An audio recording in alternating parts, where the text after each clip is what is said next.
The year is 117 AD.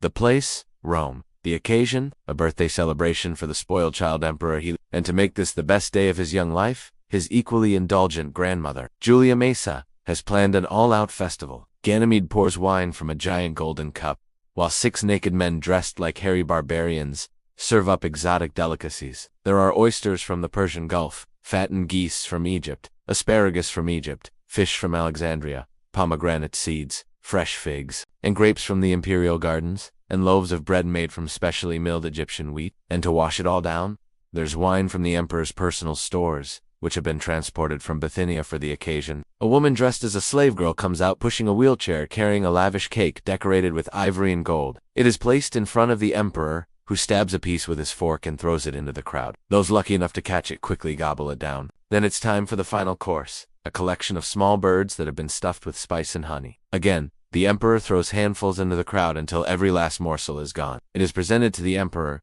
who takes a knife and begins carving pieces for his guests. Unfortunately for everyone involved, it didn't work. For the Romans, food wasn't just sustenance, it was a way of life. And if the host was feeling particularly generous, they might even release poisonous snakes into the audience and watch with amusement as the crowds panicked and fell victim to poisonous bites. Meals were a central part of Roman culture and society, providing an opportunity to display wealth, power, and prestige. A typical Roman dinner consisted of several courses, beginning with appetizers followed by fish or shellfish, then poultry or pork, and ending with desserts like fruit, nuts, and honey. But the meal isn't over yet, not even close. He continued to live a life of luxury and debauchery until his untimely death at the age of 18. According to Cassius Dio, he died either from choking on a piece of fish or from being smothered by a prostitute. It's a feast fit for a god, or at least a very spoiled teenager. Given the combination of poisonous snakes, gladiators, and an emperor with a taste for blood, it's not surprising that people died. But how many and how exactly they died is another matter.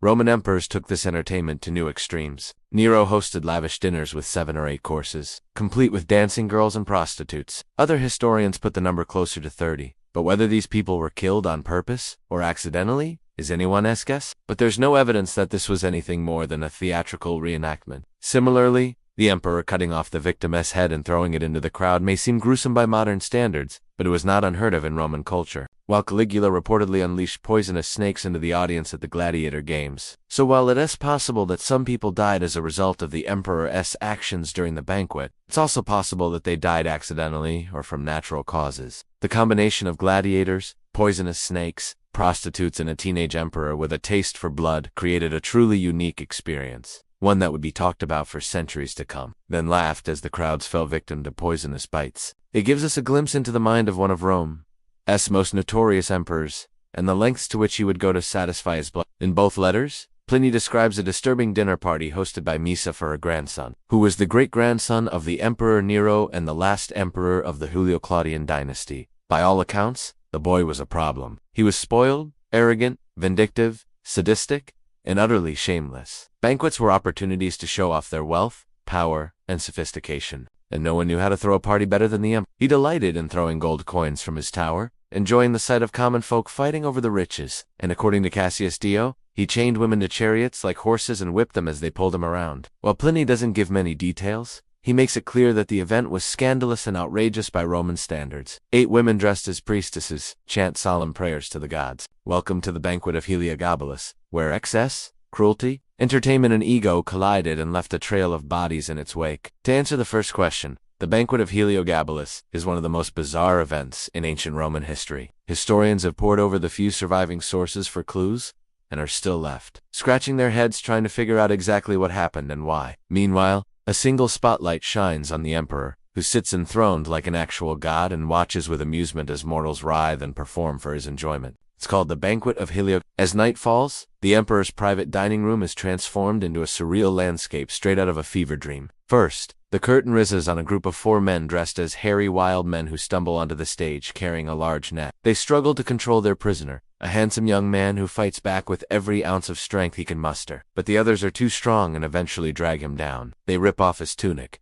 revealing a gladiator's outfit underneath. Then they pull a sword from its sheath and plunge it deep into the young man's chest. He screams, drops to his knees, then collapses face first onto the table. When dinner is finally served, it is carried in on a golden chariot and prepared by no less than 8 chefs. At this point, the emperor himself gets involved. He orders the dead man turned over so that everyone can see him properly. Then, with the crowd still watching intently, he cuts off the victim's head and hands it to one of the women dressed as a priestess. She takes it, raises it high above her head, and lets out a war cry before tossing it into the audience. The crowd goes wild, but the main chorus is still to come. With a flourish, one of the hairy men tosses the bloody blade into the audience, where it's caught by a soldier who promptly throws it back onto the stage. After everyone has had their fill of blood and guts, it's time for dessert. The next course consists of raw horse meat, mixed with vinegar, pepper, garam, which is a fermented fish sauce, and chopped nuts. When the revelers have finally left and the cleanup crew has arrived, they discover 26 dead bodies strewn across the floor.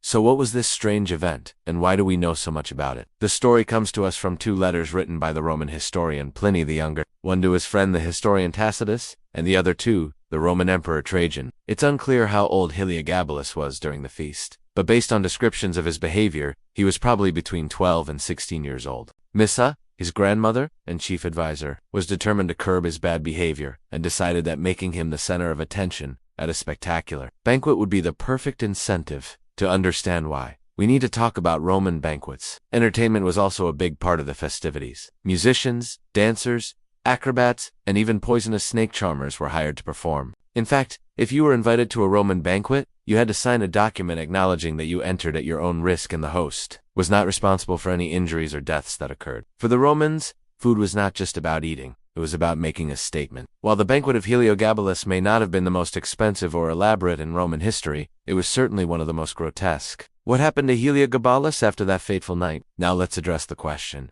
Did people really die at the Banquet of Heliogabalus? Pliny's letters don't give us an exact death toll, only that some people died. The main attraction at the banquet was a performance featuring a young man being hunted down and killed by 4 hairy men. In fact, during the gladiator games, it was not uncommon for the emperor to take part in the bloodshed, often killing prisoners and slaves with his own hands. What we do know is that the Banquet of Heliogabalus remains one of the most bizarre and disturbing events in ancient Roman history. If you enjoyed this video, check out my others on food history, and remember to subscribe to stay informed about my latest releases. Thanks for watching.